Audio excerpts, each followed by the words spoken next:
మేము కొన్న 170 కేజీల బెల్లము మాకు అమ్మిన వారే ఆలయం లోపల పెట్టేశారు.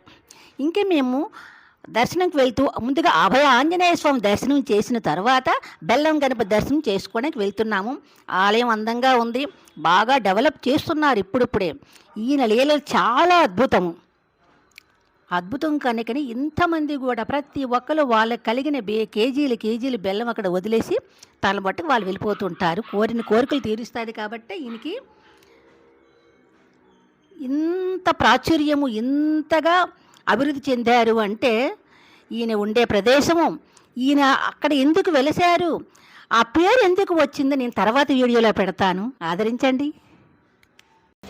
వక్రతుండ మహాకాయ సూర్యకోటి సమప్రభా నిర్విఘ్నం కురు మే దేవా సర్వకార్యేషు సర్వదా.